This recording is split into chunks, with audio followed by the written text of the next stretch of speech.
Welcome to Live Shadows channel. Before anything you subscribe to.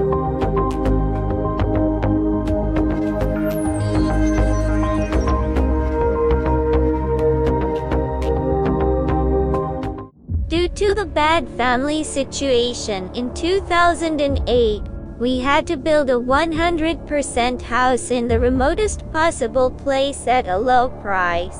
And we moved to a relatively small yard with a large bedroom and kitchen. My sister Samira and I are very interested in supernatural things, gennies and spirits. My sister was very interested in attracting gennies and clients. I was more timid than my sister. I wanted to know more to see. Until the night my sister and I were talking in our shared bedroom because Kurt saw that nothing was broken. Both of us got scared and jumped out of the room to see the rest of us. I saw that my father was awake. He asked us what happened. We jumped out. We said that the sound of breaking and you heard it too. He said, "What's that sound?" That night, my sister and I slept no matter how hard it was. We said that maybe we were dreaming. But we had doubts after that. My sister and I didn't sleep in the room. We had two brothers who were sleeping and the younger of us decided. When I woke up, I heard a scratching sound, as if it was grabbing the carpet, so I half stood up. I saw a person under the TV table. He's sitting with long hair covered in front of his face and he seems to be grasping the carpet and shaking. But then I froze. I couldn't move. I couldn't scream. I felt like I was locked in fear. He noticed me, and as he raised his head, he didn't look at me. I jumped on my sister and I was just shaking. Within a few seconds, my sister woke up.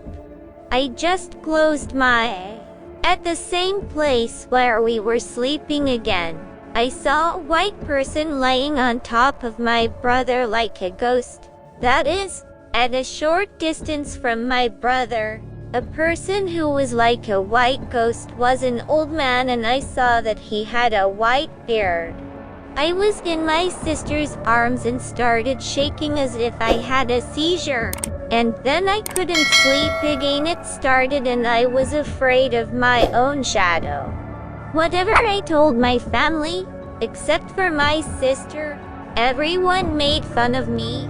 So I decided not to say anything for my sister's bracelet, which was new, and it broke into two pieces until one time my brother woke up in the middle of the night and saw a black man sitting on the back, and he was afraid and told my family that it was because of that my family became suspicious and slowly started to believe us.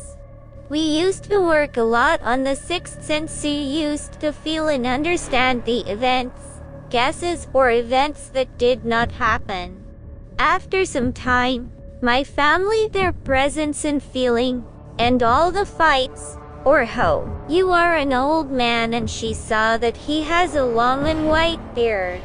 My mother is afraid at first, but in her heart she says that everyone is a good soul and takes care of her.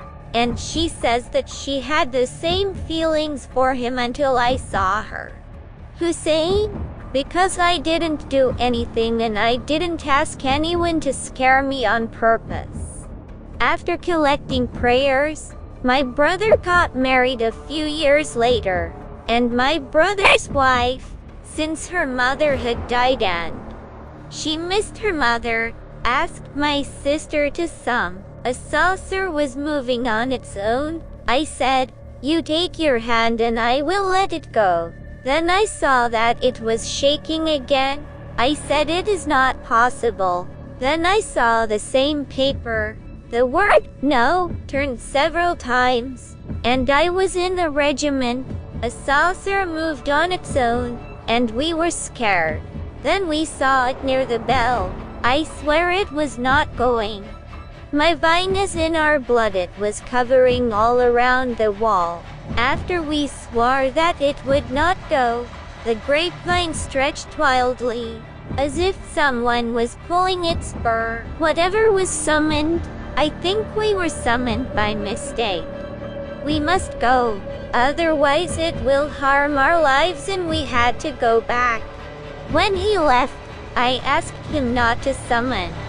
In no way is it anyone's business. It's not a joke, because evil jinn are summoned instead of the soul. Also, the next night, my wife and I heard a terrible noise. Of course, I must say that 1 or 2 weeks ago, while I was sleeping and my hand was on the phone, I felt that I could see a shadow. I turned my light on and saw it all. Thank you for following, liking, and commenting.